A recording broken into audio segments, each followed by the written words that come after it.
Dossier relevant du secteur des finances. Le ministre des Finances a soumis au Conseil, pour examen et approbation, la stratégie de recouvrement de créances des biens issus de la aérianisations. En effet, cette stratégie élaborée par le groupe de travail qu'il a mise en place s'inspire des conclusions et recommandations découlant des différentes études diagnostiques menées notamment par la Direction générale de la dette publique, DGDP, à qui la gestion des biens aérianisés a été confiée conformément aux dispositions légales et réglementaires en la matière. Elle met en exergue les actions de grande envergure pour le recouvrement inconditionnel des sommes dues à l'État en vue de contribuer à la maximisation des recettes publiques. À ce jour, a expliqué le ministre des Finances, peu d'acquéreurs seulement se sont acquittés de leurs obligations.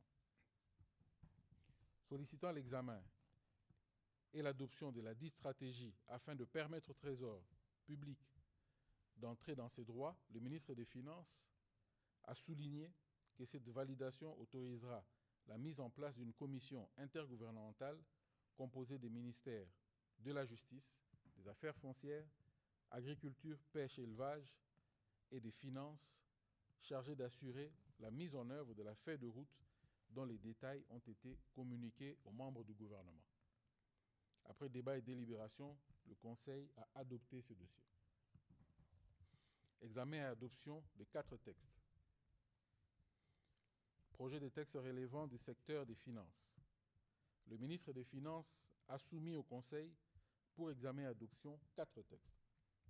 Projet de loi autorisant la ratification de l'accord de prêt IDA numéro 7996-ZR du 2 avril 2026, conclu entre la République démocratique du Congo et l'Association internationale de développement au titre de financement de projets de gestion des déchets solides et de création d'emplois, label phase 1, pour un montant de 250 millions de dollars américains.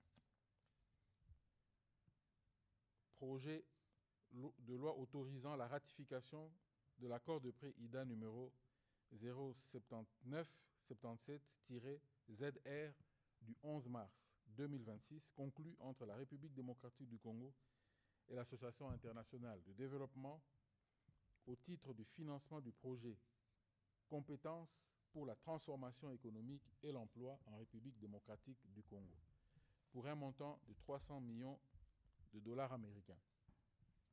Projet de loi autorisant la ratification de l'accord de prêt FAD conclu entre la République démocratique du Congo et la Banque africaine de développement au titre de financement de projets de réponse à la crise en appui aux populations affectées dans l'Est de la République démocratique du Congo, PRECAP, pour un montant de 25 millions d'unités de compte. Projet de loi autorisant la ratification de l'accord de prêt FAD numéro 21 0015 0045 060 conclu entre la République démocratique du Congo et la Banque africaine de développement en date du 26 février 2026 au titre du financement de projets de renforcement de la connectivité au parc agro-industriel de Ngandajika pour un montant de 117,42 millions d'unités de compte. Après débat et délibération, ces projets de textes ont été adoptés. Commencé à 14h25, la réunion du Conseil des ministres a pris fin à 17h25. Je vous remercie.